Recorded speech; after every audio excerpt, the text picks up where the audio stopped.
Okay, Mandy, just tell us a little bit about you and how you got involved with this. With this. So I've been into reenactments and things for many years. So for about 10 years now, actually, and I do art as a hobby. I really enjoy it. And I was looking through the forums, and I suddenly came across Annie Hayward, who was part of the 385th. I think she was Red Cross worker, if I'm not mistaken. And she's the only woman I ever came across that actually painted nose art for B-17s and a bomb group. And just the regard in which she was held by the bomb group was just amazing. And to see photographs of her actually painting, and she sat on bomb crates painting nose art and tail art and things like that, it was just incredible, and that's kind of hooked me into that. And yeah. So you started then painting? Yes. So I'd started painting jackets originally about a year ago, and then I started to paint more substantially as it went on.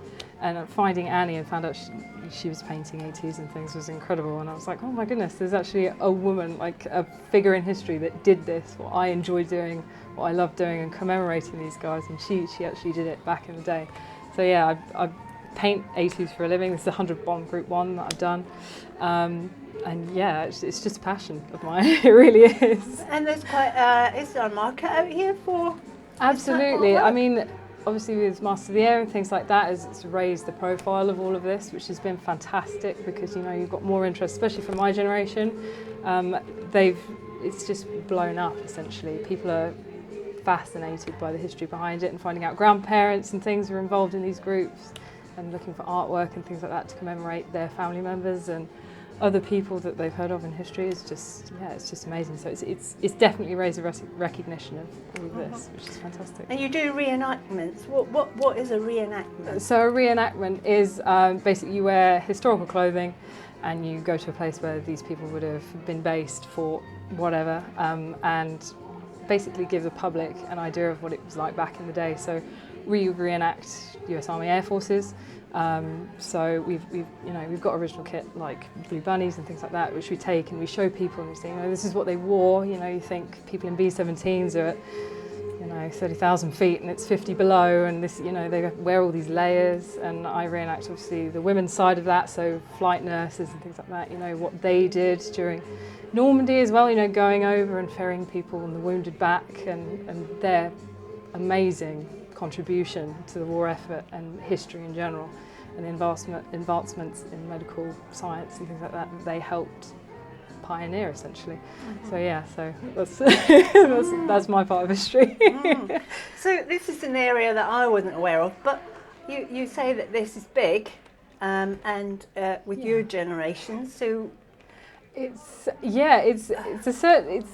a really interesting group of people. So a lot of people start with listening to the music of back then, and then it kind of sparks off something. I think, I'll go to a dance, or I'll try some vintage style or something like that. And then it soon blossoms into, I don't know, try some uniforms and things like that. And it's slowly growing. It's slowly growing, definitely. I've seen it certainly among people I know. It's started to spread out, and younger generations, me and my younger sister as well, she's also interested in this. So it's kind of, it goes through the generations. It just takes time. It filters down.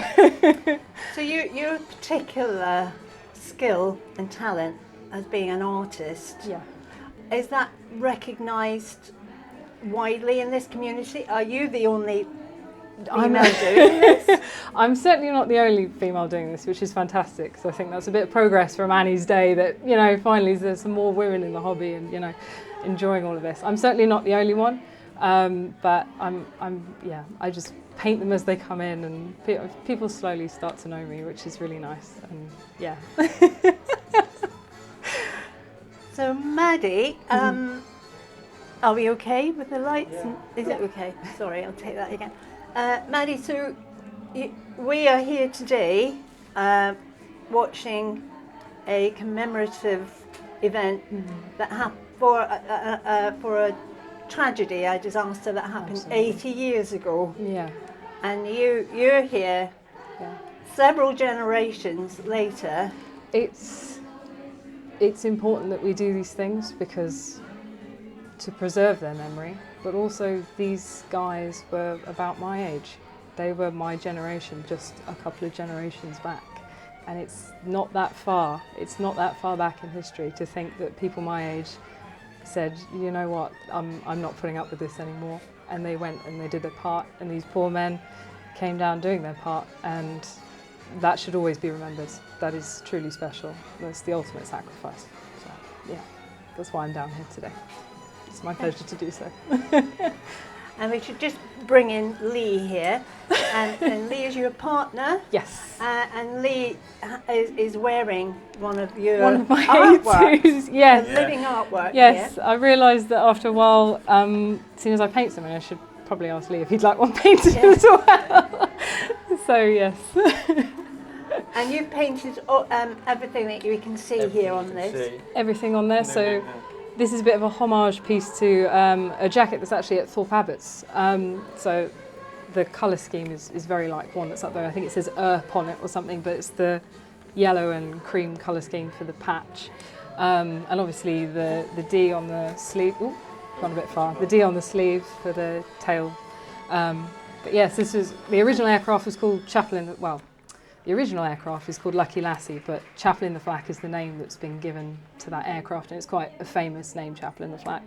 But this is the original artwork for Chapel in the Flack. The other looks completely different. So it was quite a pleasure to research and then go back and actually find what it properly looked like, and an 8th Air Force patch on the side as well. So yes. And going back to the actual your artwork in the back, how long would it typically take you? This one took me, so I paint it and then I age it down. So painting usually takes around a week and a half, 2 weeks, and then aging down is a couple of days. And aging down? Aging down, so it's sort of making it look a bit older, really. Yeah. So making it look more like an original jacket than something that's shiny and new and everything like that. So just, yeah, and it takes time to get it to the right level where it looks sort of like a museum piece, which is what I like. So. And this would represent the aircraft? Yes, so this is B-17, and usually these are either the number of usually the number of missions, yeah. Lucky Lassie is just a name that they gave to the aircraft. Each B-17 usually had its own name because that's how the crew knew it. And it's useful for identification, obviously, if they were coming back from a mission and they went to a different station accidentally or on purpose because they couldn't make it to their original station, it was useful to have the name because sometimes you could just, say, okay, we've got B-17, whatever, instead of looking at the tail number and trying to find out which one it was. So, Thank you, Lee.